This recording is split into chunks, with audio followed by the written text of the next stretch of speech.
Keep watching The Politics every Friday, 12 p.m. Eastern Time on New York Parrot TV, the voice for humanity.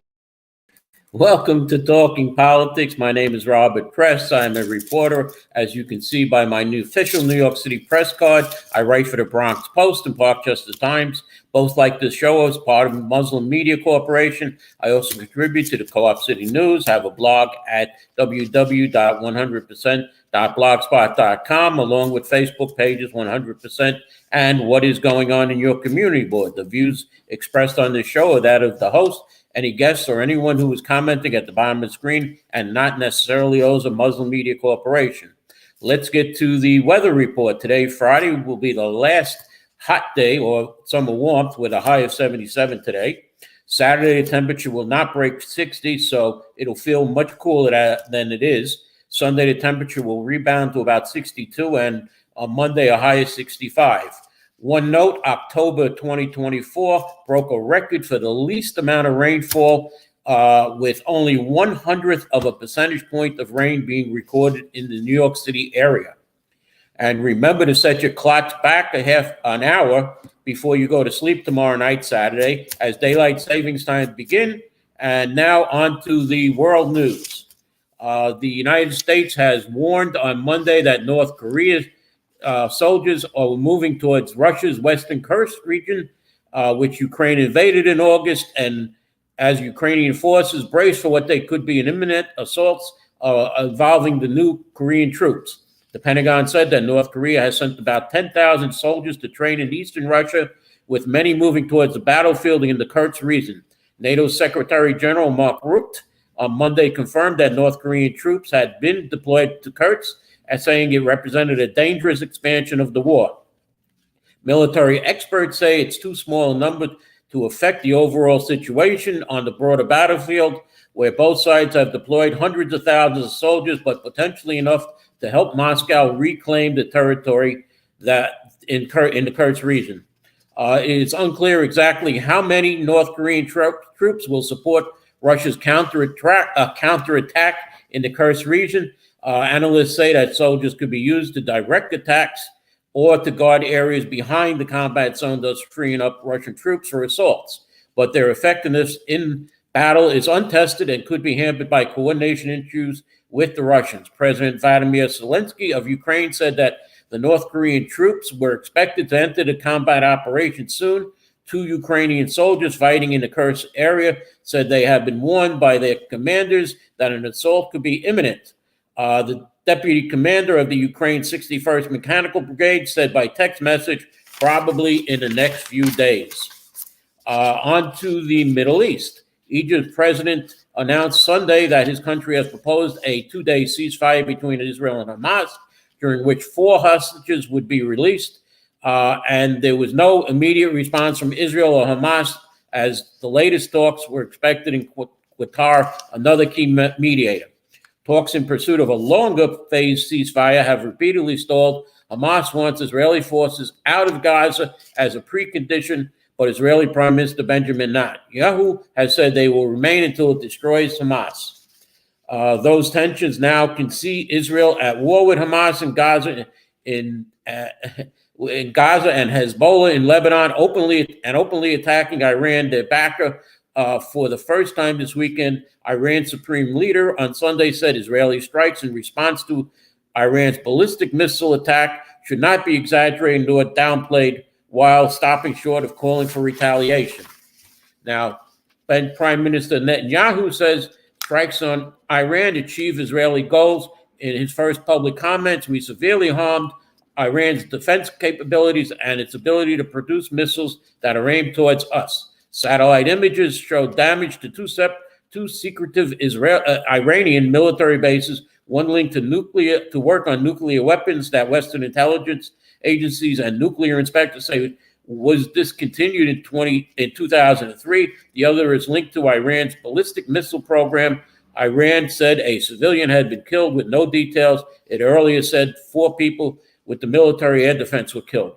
Ayatollah Ali Khamenei, Iran's 85-year-old supreme leader, said it is up to the authorities to determine how to convey the power and will of the Iranian people to the Israeli regime. He would make any final decision on how Iran responds. Now, meanwhile, Israel Prime Minister Netanyahu released a statement on the legislation reiterating the accusations that United Nations relief work and works agency employees are involved in terrorist activities in the region. An investigation by the UN Office of Internal Oversight Services closed in April with some allegations being rebuked and noting that others lack sufficient evidence. However, the agency noted that 9 employees may have been involved in the October 7th terror attack against Israel if evidence was authenticated and corroborated. The UNRWA Commissioner, General Philip Lazani, said those contracts would be terminated. UNRWA is a UN aid organization established in 1949 to provide aid and protection to Palestine refugees in the West Bank, Gaza, Jordan, Lebanon, and Syria. Okay, let's get to my prediction on the presidential race. On Tuesday, we will know, well, we won't know Tuesday, November 5th, who's going to be our new president, because my prediction is the race is too close to call. And it may take weeks or even a month, and after several court cases, that we finally know who the president of the United States is. My own theory is that Donald Trump will win the presidency, but like I said, it may take a long while for that to be cleared. Meanwhile, tens of thousands of Trump supporters descended on Midtown Manhattan for a presidential rally this past Sunday afternoon. Supporters in red Magna hats wearing Trump and American flags started lining up outside MSG early morning, hoping for a glimpse of the former president. More than an hour into his remarks, Trump started talking about how we want to thank Eric Adams for the Democratic mayor's dismissal on Saturday of the idea leveled by Trump's former chief of staff that Trump was a fascist. As the lineup of speakers stretched into the night, they made Trump's closing argument to a joyous crowd that brought a concert energy into the venue, where former Fox News host Tucker Carlson reminisced about seeing the Grateful Dead concerts earlier. The comparison of the rally to 1939 Nazi event that was in the old Madison Square Garden drew laughs at some point. Wrestler Hulk Hogan declared that he didn't see any Nazis there, but only hardworking Americans. TV host Dr. Phil said that Trump wasn't a bully because he was speaking the truth. We want people to think for themselves. Trump himself took the stage after nearly 2.5 hours, promising to terminate the Green New Scam, to drill baby drill, and to lower taxes on corporate and ban all sanctuary cities. He thanks the arena's owner, James Dolan. Dolan has been an important supporter of both Mayor Adams, and Donald Trump, who mocked the charges against Adams on Sunday, saying, "We want to thank Eric Adams for going through a hard time with these people," meaning the federal prosecutors, who also have charged the mayor with 5 counts, including wire fraud and bribery. Those lunatics, these people, they weaponized the Justice Department, Trump said, amplifying Adams' earlier suggestions that he was being charged as punishment for criticizing the Biden administration immigration policies. Trump vowed, if elected, that the migrant invasion of our country ends and the restoration of our country begins. As his remarks near the close, Trump spoke to why he returned to his hometown. "It would be such an honor to win New York," he said. "Hasn't been done in decades, hasn't been done in so long," Trump said. "They all say, 'Sir, you're wasting your money.' I don't think so," he said. As for Vice President Kamala Harris, her and former President Donald Trump hopscotched the battleground states on Wednesday as they sought support from electorate already in the full frogs of early voting. Both candidates began their days with rallies in North Carolina, ending it with events in Wisconsin, with Harris adding a stop in between in Pennsylvania, a signal about which states remain most competitive as the election day nears. While Harris offered a message of unity and pledged to be a president for all Americans, Trump sought to amplify a muddled remark from President Biden in which Biden appeared to call Trump supporters garbage. White House aides suggested President Biden's remarks was a verbal slip from the octogenarian president. Mr. Trump and his allies pounced, seeing it as an open to capitalize on their supporters' outrage and to tie Harris with Biden. In Rocky Mountain, North Carolina, Trump said Biden, Harris, and her running mate, Governor Tim Walz of Minnesota, has demeaned his supporters, telling a rally crowd that you can't be president if you hate American people, and that's a lot of hatred over there. By then, Harris had already sought to separate herself from President Biden. Let me be clear, I strongly disagree with any criticism of people based on who they vote for, she told reporters as she prepared to board Air Force Two outside Washington. Although she pointed out that Biden had clarified his comments, the vice president made no reference to those comments. Let's go to a little more here. Vice President Kamala Harris called yesterday for Americans to stop pointing fingers at each other and to push past President Joe Biden's comments about former President Donald Trump supporters and garbage. And that includes the remark that was said at the Donald Trump rally by a comedian who tried to be like Don Rickles. Don Rickles, in case you don't know, was a comedian who dealt with the Borscht Belt, which was the Catskills, before we were able to go across the country and across the world. He was a noted comedian who insulted everybody and anybody, from Sammy Davis Jr., who was a very, very well-known black actor. He went after religions. This idiot who was at the Trump rally basically said it on his own, and the Trump administration or the Trump campaign denounced the comments. Now, here's a note from the AOC Playbook. Wednesday at 2 p.m., Second Gentleman Donald Emmeroff will host a Get Out the Vote event with Congresswoman Alessandra Ocasio-Cortez to encourage University of Nevada, Las Vegas students to vote early for President Harris and Governor Walz. Democrats up and down the ballot. This will be Ocasio-Cortez's first time campaigning in Nevada since this election cycle on behalf of Harris. In June, Ocasio-Cortez traveled to the state to campaign for President Joe Biden.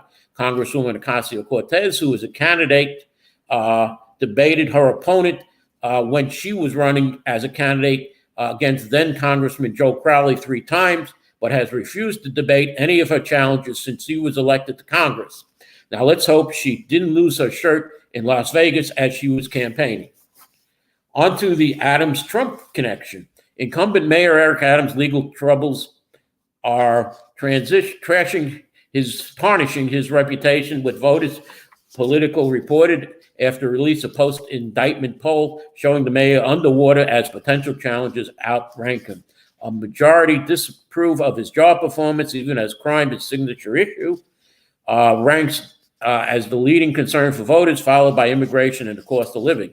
The results of the New York Times Sierra College poll released Saturday morning last week spelled further trouble for the Democratic mayor. 3/4 of respondents believe he acted either illegally or unethically, while partly 7% say he did nothing wrong. Republicans are more sympathetic to the centralist mayor. 4 in 10 say he has done something illegal compared to 52% of Democrats. Mayor Adams is going out of his way to defend Donald Trump. I sent a very clear message about comments by some of those people who attended the rally, Adams said, emphasizing the word some.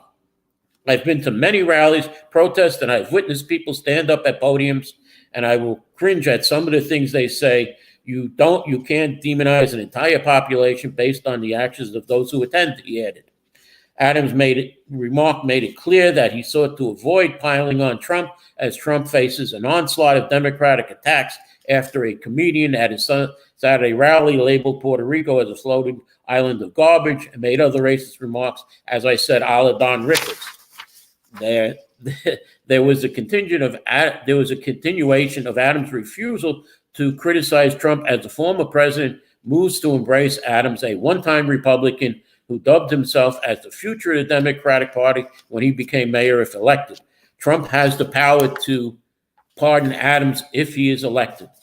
We're going to take a break right now. Let's go to commercial, and I'll come back with some more information about the campaigns, about Proposition 1 and Governor Hochul.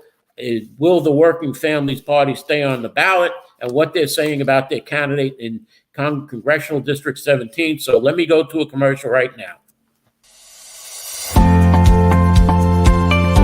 Ladies and gentlemen, welcome to the official launch of the Bronx Post, your premier source for news and information in the Bronx. As the CEO of Muslim Media Corporation, it gives me great pleasure to introduce the Bronx Post, our latest endeavor dedicated to serving the vibrant and diverse community of the Bronx. Oftentimes, mainstream media portray this county in the most negative way possible, all because Bronx continued to be judged in the 70s and 80s when Bronx was burning. Today, as we enter the small business month of 2024, Muslim Media Corporation is proud to announce the formation and the creation and establishment of a new newspaper that will cover the entire Bronx, continue to highlight the new Bronx, the new realities and the new developments and the new attributes of the Bronx. Some things that are not being covered by, again, our mainstream media. Bronx Post, the first county-wide newspaper to be published by Muslim Media Corporation that has already been publishing Parkchester Times. We aim to be your trusted source for information. We believe in the power of journalism to inform, inspire, and unite communities. With the Bronx Post.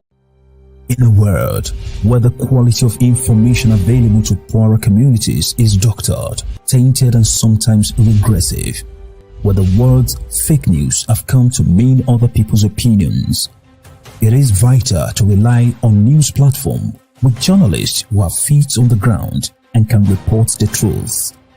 New York Parrot, a New York-based national and global news outlet, is changing the narratives of media operations. We focus on the news that matters, like self-empowerment, entrepreneurship, finances, health, security, politics, and more. We strive to curb violence, racial and economic discrimination, and to promote peace and socio-economic development of multiculturally diverse world. As we give voice to the people, we also give your business a voice and make it heard. Get your products and services off the ground by advertising on our fast-growing platform.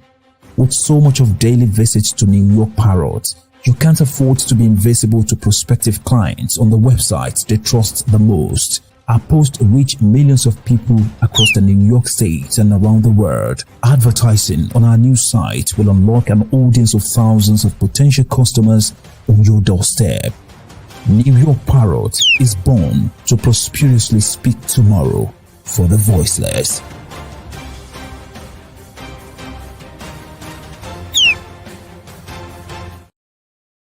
Okay, welcome back. Michael Bloomberg, the former mayor of New York City, under extraordinary pressure from friends and fellow billionaires to do more to help Vice President Harris, recently donated $50 million to a nonprofit organization that is supporting a presidential run, according to 4 people with knowledge of the matter. The donation followed months of arm twisting from associates such as Bill Gates, investor Ron Conway, and Reid Hoffman, the co-founder of LinkedIn. Mr. Bloomberg recently spoke with Ms. Harris in a private phone call, according to 2 people who briefed on the conversation. His decision conforms to a strategy that has become his trademark, confounding Democratic operatives by refusing to make early investments, only to come out hot and heavy in a home stretch. But unlike his previous big gifts, this one was intended to be kept under wraps, and the secrecy has made unaware Democrats more anxious than they have been most times. His contribution was made to Future Forward USA Action, the dark money vehicle of Future Forward, Ms. Harris's main super PAC. Bloomberg is 82 years old and has an estimated worth of $105 billion. This is the second largest disclosed individual donor to Democrats in this election cycle after investor and philanthropist George Soros. Let's move to Governor Kathy Hochul and how many seats that she wants flipped in New York Congress, in the New York Congressional District. She said on Wednesday, Democrats will flip at least 3 House seats in New York, a subtle acknowledgement that the party is unlikely to flip at least some of the GOP-held swing seats Democrats' coordinated campaign is currently targeting. Minimum 3, Hochul said, adding that she expects Democrats to win more than you think in next week's election. A year ago, Hochul said Democrats would pick up 5 seats during the 2024 cycle. The seats she targeted was Nick Leota, 1st Congressional District, Anthony Esposito, 4th, Mike Lawler, 17th, Mark Mariano, 19th, and Brandon Williams in the 22nd. Hochul was exactly mum on which 3 seats she believed was still flippable, but polling and the partisan lean of districts suggest that the party's best bet to grow its ranks is Laura Gillian in the 4th, Congressional District, Josh Riley in the 19th, and State Senator John Mannion in the 22nd Congressional District. Recent polls show John Avalon trailing Leota in the 1st Congressional District and Mondaire Jones trailing Lawler in the 17th Congressional District. As far as Proposition 1, Governor Hochul is deploying aggressive rhetoric to boost the so-called Equal Rights Amendment as supporters fear efforts for the measure are falling short. The governor over the weekend called opponents of the proposed amendment the forces of darkness. They're trying to scare us and say these things that are going to happen if you pass this. She said during a rally with Democrats in Yonkers, don't let them win. Do not let darkness win over light. Don't let evil win over good. Critics of the amendment received more than $6 million in a last-minute fundraiser and last-minute funding from a beer ad that helped pay for a TV ad to slam the proposal. The spot charged the amendment will enable non-citizen voting, give illegals a constitutional right to taxpayer benefits. The message dovetails with the Republican claims that the amendment would also enable trans people to play in girls' sports. The forces opposing Proposition 1, the measure in question, were also buoyed last week when the editorial board of Newsday urged its Long Island readership to vote against the referendum.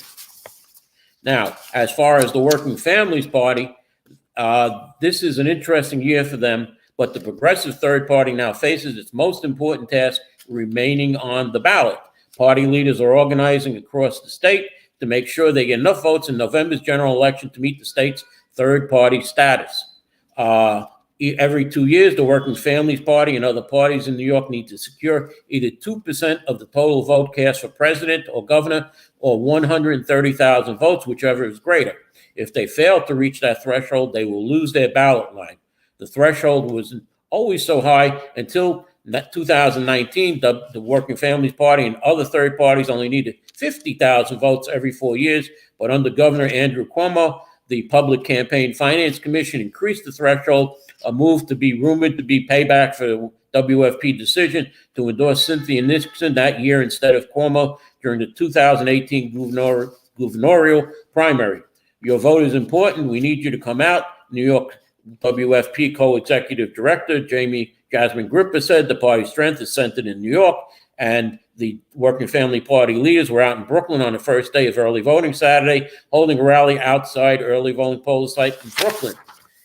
When you go to the poll, into that voting booth, we want you to look at your ballot, look for Working Families Party, vote across their WFP ballot line, she said to voters at the rally. However, an even more complicated situation is in the 17th Congressional District, where Republican Anthony Francone won the Working Families Party nomination over Mondaire Jones during the party's June primary. So the WFP is asking voters not to vote for their candidate on their line, but vote for Jones on the Democratic line. So that's going to be really complicated if you're in the 17th Congressional District. Now let's go on to the contested seats here in the Assembly.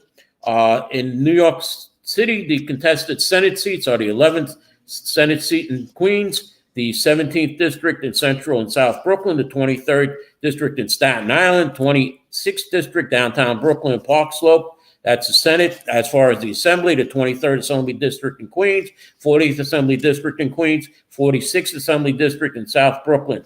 And as far as the Bronx goes, there are no contested state Senate or Assembly races. Here in the Bronx, in 2016, then State Senator Ruben Diaz Sr., even before the election, announced that he was running for city council in the next year. He received 95% of the vote in that 2016 election. There is no ranked choice voting this year. It is only for city elections. So let's see which Democrat can break 90% this year here in the Bronx. Now, a state law that has allowed New York City to padlock hundreds of suspected illegal cannabis shops is unconstitutional, a Queens judge said in a bombshell ruling Tuesday. Judge Kevin J. Kerrigan ruled that the mandate, which grants the city sheriff office authority to keep illicit cannabis sellers shuttered after they've been raided, violates the store owner's rights to due process. The city used a provision to back its enforcement power. Mayor Eric Adams vaulted Operation Padlock to Protect, which officials say has resulted in more than 1,200 shops being shuttered. Shop owners can appeal their closures in administrative courts, but under the law, the sheriff has the final call to determine which raided store can stay open and which must remain closed for up to a year. The decision validates what we've been arguing since the statute was enacted. Mayor Adams, the city council, and the sheriff has violated the due process rights of every store owner that's been shut down by the New York City Sheriff's Office, said Attorney Lance Lazaro, who represents Cloud Corner, a Queens shop shut down on allegations of selling weed without a license last month. He predicted the ruling, which calls for his client's store to reopen, could allow others targeted in Operation Padlock to sue for astronomical damages. The city of New York should be ashamed for allowing this process to happen in the first place, he said. How would Mayor Adams feel if his due process rights were violated in his pending criminal mandate? The store at Kerrigan's ruling, Cloud Corner, incorporated as ASA 456 Corporation, admitted to containing cannabis, but successfully argued at their oath hearing and now in Queens Supreme Court that the sheriff's raid was conducted outside of business hours, and therefore the inspection could not have concluded that pot was being offered for sale. The sheriff's order for the store to remain shuttered could only be characterized as arbitrary and capricious. Mayor Adams says the city is going to continue shutting down suspected illicit smoke shops despite the Queens judge ruling. Let me quickly go into the Office of City Control's dashboards for the Department of Correction. As far as it goes, the DOC housed 6,530 individuals as of October 1st, 27 more people than in the previous month. 1,953 individuals entered their custody in September, 102 fewer people than the previous month. The DOC discharged 1,848 people in September, 140 fewer than the previous month. The average length of stay of a person in DOC custody was 96 days in September, one fewer than the previous month. The correction officer to ratio is at 0.92 as of September, down from a peak of 2.45 in May 2020. The ratio has steadily declined over time and remains below 1 since March 2024. 6% of the staff were out sick in September, no change from the previous month. 5% of the staff was out on medically restricted leave in September, no change from the previous month. 1,784 incidents involving the use of force occurred in the fourth quarter, 22 fewer than in the third quarter. Incidents of violence in September, 53 assaults on staff, 19 fewer than the previous month. 30 slashing and stabbings occur, 11 more than the previous month. 649 fights, 65 more than the previous month. Now, as I am about to close this show, I have a few more items. City officials confirmed that Jesse Hamilton, the Adams administration official in charge of city leases, who vacationed last month with a top broker for Cushman & Wakefield, approved 3 multi-million-dollar leases arranged by that real estate firm. And it's reported that Jesse Hamilton was the official who approved a South Bronx program or land grab that netted this broker that went with him to Japan $13.1 million commission. And as far as subway surfing, drone footage released by the New York City Police Department shows subway surfing for joy atop trains. As Mayor Adams insisted, cameras in the sky saved 114 Daredevil lives this year, despite a tragic 6 fatalities. Now, let me go into my last item here, and I will close the show afterwards. As I mentioned last week about quorum, well, for its full board meeting this month on Wednesday, CB11 met quorum with 26 members in person and at least 1 online. So that's 27 out of 41 members, and soon that will be 40 members after Election Day. when Judge Eliza Rodriguez steps down from Community Board 11. In my 2 minutes, I said that my ethics complaint was not against Borough President Gibson. The liquor license on the agenda was in Community Board 12, not in Community Board 11.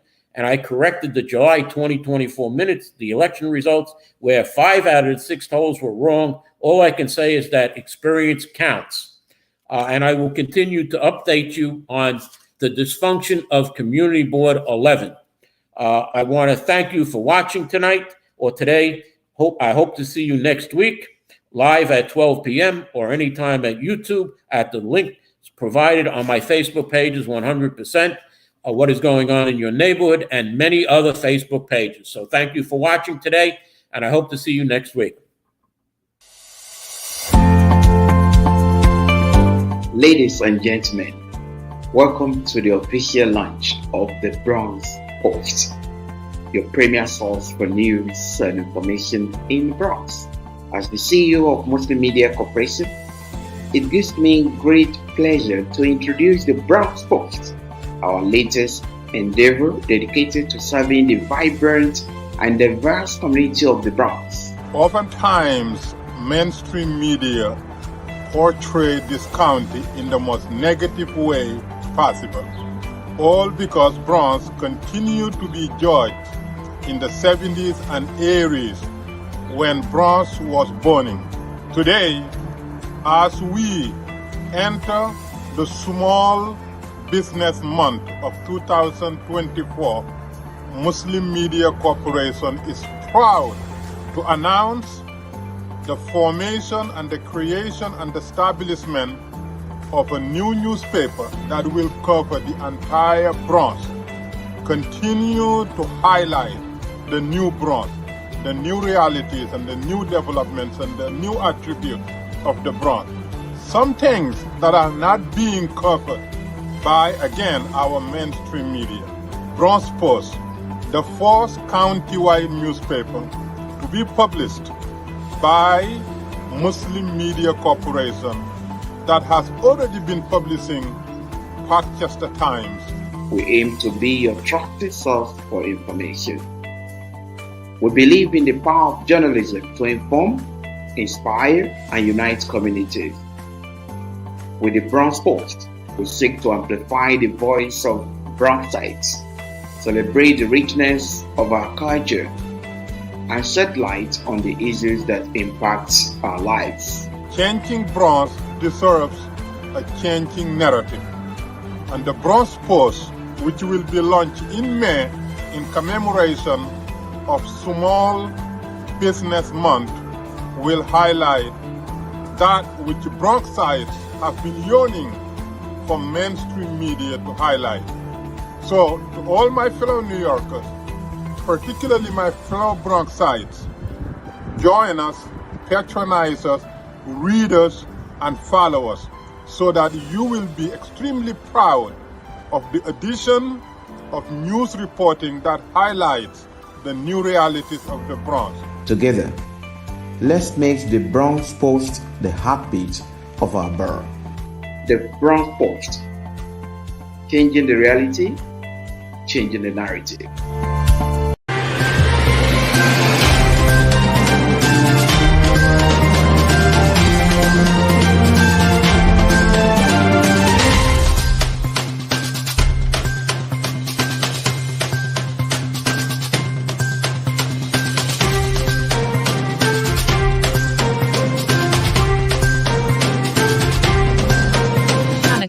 Keep watching The Politics every Friday, 12 p.m. Eastern Time.